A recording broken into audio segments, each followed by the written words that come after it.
Hey guys, it's Justin back with an engineer's perspective and another video on sharpening progression that I mentioned in the first. This is sharpening progression 102, advanced concepts, I guess. I don't know exactly how advanced these are, but in 101, this is probably the maximum most people get to. They just want their knife sharp, and this is more than what probably a lot of people get into. I say, yeah, probably class 100 would just be put knife onto stone and move.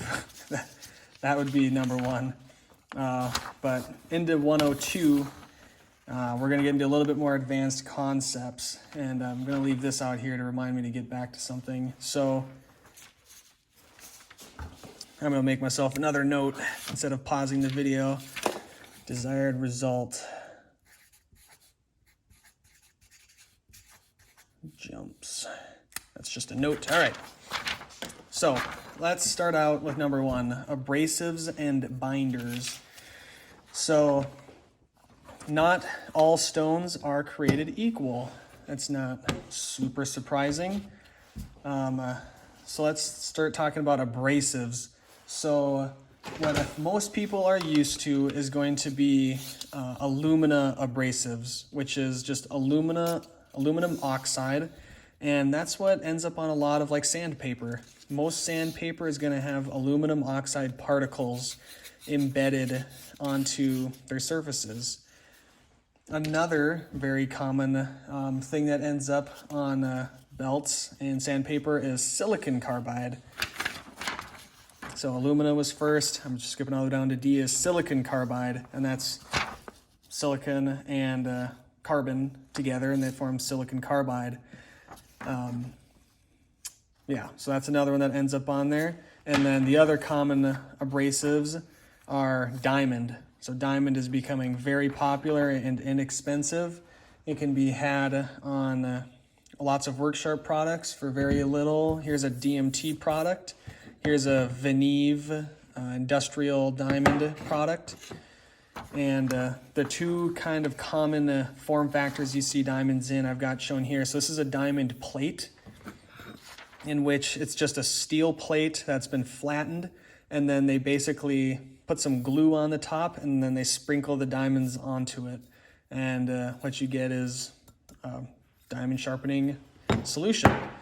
The other one is some sort of bonded diamond solution. And this particular one is a resin bonded diamond, in which they have like an epoxy. It's not epoxy, but just for ease of use, an epoxy or a resin liquid, and they basically pour the diamonds into that, mix it up while it's a liquid, and then they'll put it onto some sort of substrate. So in this case, it's an aluminum plate that's been flattened, and they'll spread out that gooey resin mixture, and then they'll let it harden. And then what you get is something like this. So those are kind of the three different ones. The silicon carbide. So like some examples of that are like a lot of oil stones are just like pure silicon carbide. So like your old school oil stones from like Norton, the IB8, I believe, is an example. But also like the King Neo is a water stone with silicon carbide. And that kind of brings me into the binder discussion. So what really matters is kind of like what holds all of these abrasives together. So I already talked about like the resin. The resin is holding all of this together. Whereas in these Choseras, they have what's called a magnesia bond. And it's a special kind of, I'm not as knowledgeable enough to say this exactly, but kind of like a clay in a way. And they bake that clay to make a brick, right? And that magnesia, all of the alumina is mixed in with it, and then they bake it into a brick. And so that's what holds this abrasive together. Whereas the plate, it's just, glue in one single layer. And then there's just lots of different binders. And why is that important? Well, it can do a lot of different things for you. So let's start out with the case of having a very soft binder. So an example of that would be like on the King 1000 KDS. That has a very soft binder. So when you're sharpening on it, that binder will physically break down. You'll abrade that binder away, and what that will do is it will expose fresh cutting media, right? And the nice thing of that is it tends to make stones cut faster for that grit rating because you always have fresh media. Whereas conversely, on a very hard media like this resin bonded stone, the resin pretty much doesn't break down at all. So what happens is, do you see how there's a shine? See that? Is instead of this breaking down and exposing new diamonds, the steel that it's abrading off of your knife gets stuck in the little tiny pores of the resin, and eventually the whole surface is just full of that metal, and it won't cut your knife anymore because there's no more diamonds that can reach your steel to cut it, and it's just full of diamonds. So they call that loading. It'll load up. So this is an extreme example of a hard binder, and the King is an extreme example of a soft binder. And your preferences and what you're trying to do will dictate which one makes the most sense for you. So the advantage of a hard binder is twofold. Number one is when you sharpen, it won't dish out. So if you're only sharpening in one area, on a water stone like a King, it'll dish out in the middle and it won't be flat anymore. That's detrimental to high quality edges. So it doesn't dish. That's an advantage of this hard binder that doesn't break down. Another advantage of a binder that doesn't break down is when you're sharpening on a stone with a binder that does break down, is it'll develop a slurry. Oops, just kind of move the camera, sorry about that. And that slurry is just like a pool of particles of abrasives. So like in the Chosera case, let's move over here, is this will develop a slurry, and you'll have a pool of binder and metal particles, and the alumina will be floating around on top. And when you've got that slurry, one, it'll cut faster, and two, it'll change the finish on the knife. And from my experience, is it seems the less slurry you have, the more satin mirror polish you're gonna get. But it's like a satin, right? It's like when you look at most knives these days, you can see the scratch pattern, right, of the belts, the satin that they did.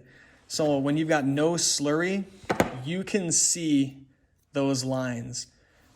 So the thing with when you do a satin finish like that is you can make it pretty reflecty. See how reflecty that is?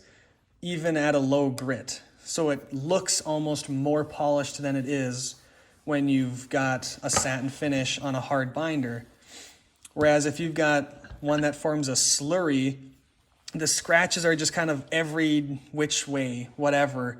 And it's much more even. You can't see the individual scratches, but it will look less shiny because they're not all perfectly aligned. So that's something to consider with that. And then, so this being the extreme case, there's everything in between. So the Choseras are on the harder side of stones. They've got a harder binder, so they only do a very small amount of slurry. And yeah, there's just everything in between. So if you're really looking for a mirror finish with a lower grit, then something that has less slurry is going to help you out. So like this is a 400F and an 800F, which the 800F is more like a 1200 Japanese stone. And this will leave a shinier edge way faster than this 3K will.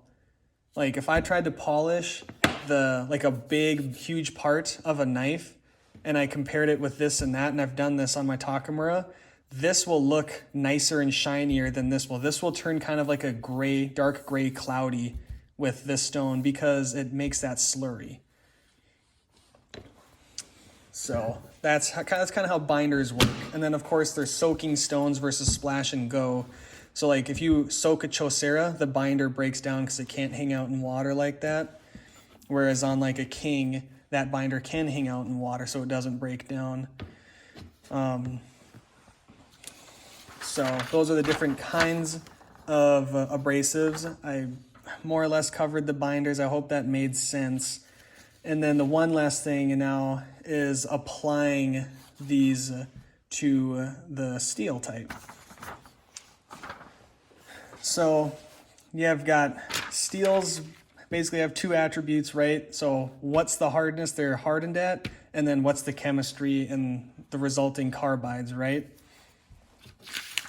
So for knives that are very soft and have very low carbide, you can pretty much do anything.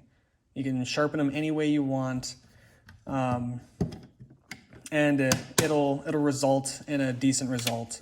Whereas for steels that are very hard and have a lot of carbide, they're much less forgiving. So where does this come in is, I should have done it in order, but alumina is much softer of a particle than silicon carbide is, and silicon carbide is much softer than diamond.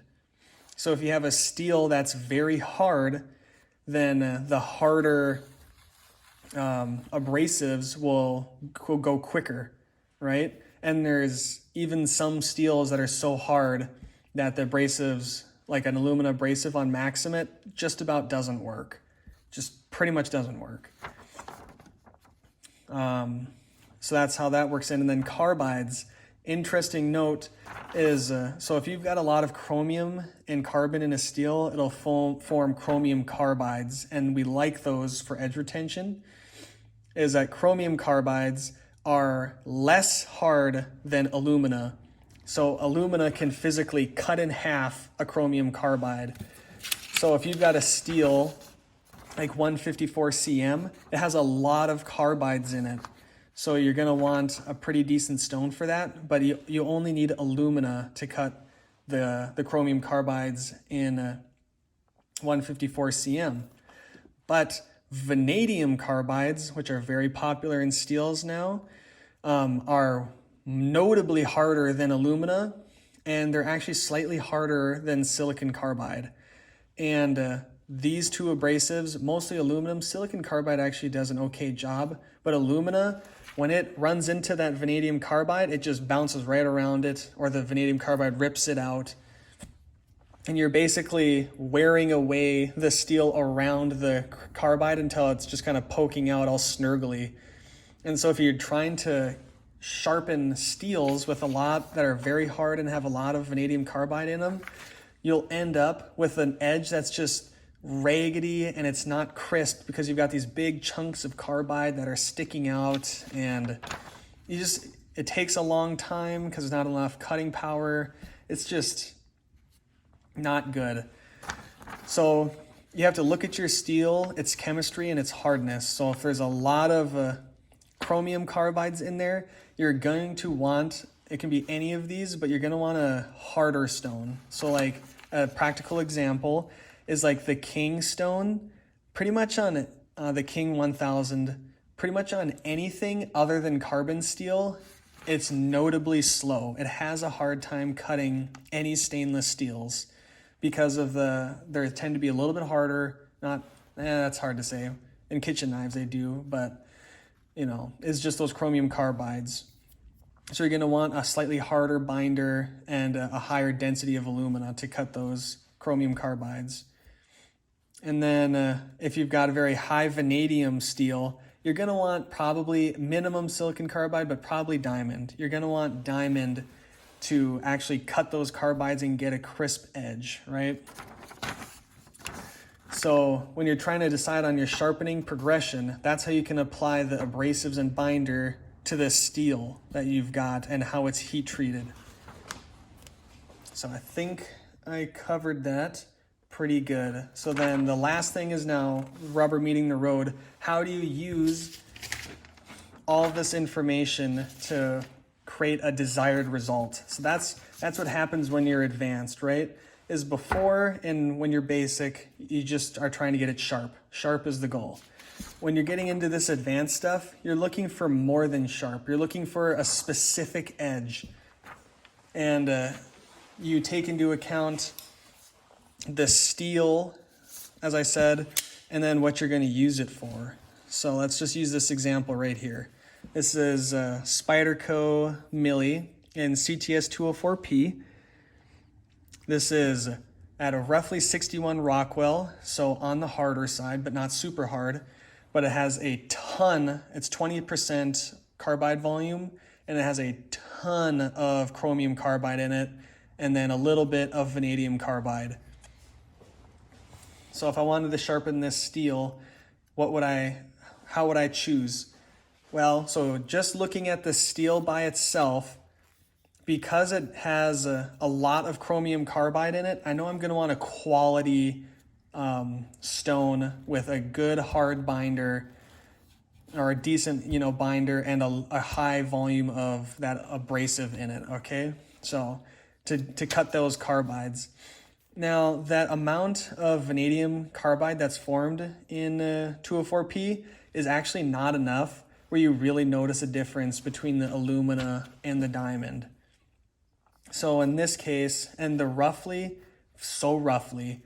if there's 4% vanadium, just straight vanadium by mass in the steel, you're probably going to want diamond if it's more than that. And if it's less, you're going to want alumina. In the case of M390, 204P, and 20CV, there's actually so much chromium in there that it has less vanadium carbide than S30V, so this kind of breaks the rule. Whereas this one you can sharpen with good alumina stones, okay? But you're not going to get away sharpening this on a king stone because it's just going to be painful, right? It's too hard, it has way too much carbide in it. But these Choseras, they'll do this.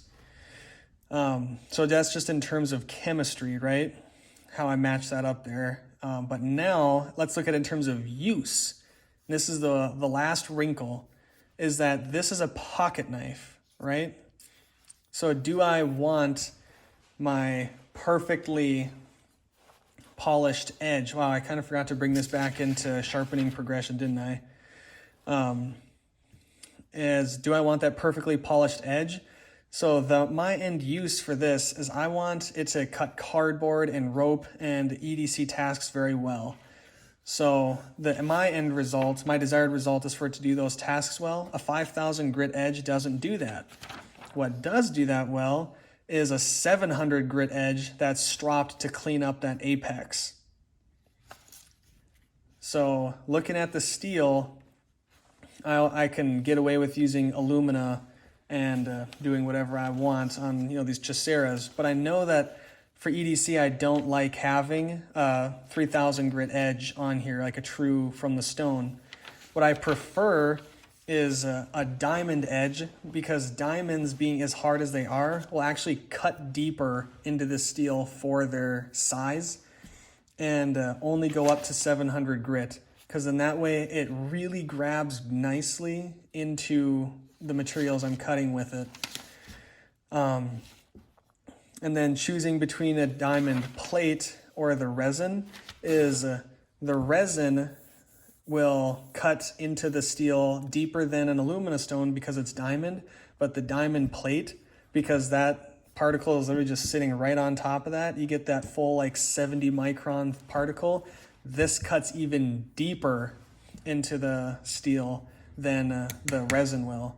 So you can get just a sweet, aggressive edge if you use this diamond plate on this steel and on other steels. So for EDC, because I know I want that aggressive edge, and I want to get a crispy edge and form those vanadium carbides, that's why I actually really like the diamond plates.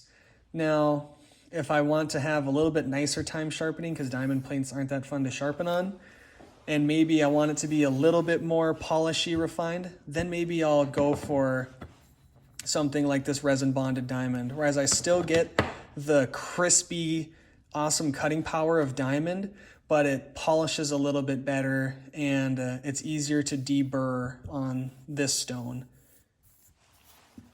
Okay, does that make sense? I should have brought out more examples. It'd probably just take longer. So that's kind of what goes through my mind. I've got an end result in mind of something that's super aggressive and slicey and will grab onto man-made materials. So I know I want to stop around 700, 800 grit, and I know that I want it to be diamond because I want it to be as aggressive as possible. And there's vanadium carbide in here, and I want to cut it to get a nice crispy edge. Does this steel need that? No. But I know all those factors, and that's why these are what I choose for something like this. So conversely, let's just use this guy. For our X50 CRMOF 15 at 56 Rockwell, pretty much anything will cut this steel. And this is what I use to, like, you know, cut up an apple or trim a thread off my shirt or even like cut a hangnail. I want a much more refined edge on this. So like the King, so refined edge, I know I'm thinking, you know, maybe somewhere between 1,000 and 5,000 grit is probably where I'm going to want to finish this baby. So in order to get to say 5,000 grit, I know I've got to jump down to, let's say, 1,000 or 1,200, and then in order to get to 1,200, I got to jump down to 600. So an example of that is like the Spyderco Sharp Maker. The medium rod is like 600, 800. Then the first white rod is like 1,200, and then the ultra fine is like 5,000. So for me, I love the Spyderco Sharp Maker, medium fine, ultra fine, and then strop on this steel because it doesn't need the diamond. I don't really want the diamond because I want this to be very crispy, not aggressive as these ones are. So I want it, so I use the ceramic, the alumina. Ceramic is just alumina. Excuse me if you didn't know that. So I use the alumina and I go up to 5K and then I strop it. So I've got an end result in mind. I look at the composition of the steel. It's got just a tiny bit of chromium carbides and it's very soft. So I know that alumina is going to be great and a 5K edge is great, and I just work my way backwards. This super high carbide content, it's got vanadium carbides in it. I want an aggressive cutty edge. I'm gonna choose diamonds to shape those carbides, to shape those vanadium carbides, and to leave that just extra sticky, aggressive edge, because I know that's what I like in this kind of steel. All right, so that is all I've got. This really turned into rambliness, and I really took a long time to bring this one home, so forgive me for that. But I hope that makes sense. I hope I brought it home in the end. This is a long video. Thank you for watching. Have a good one, guys and gals. Bye.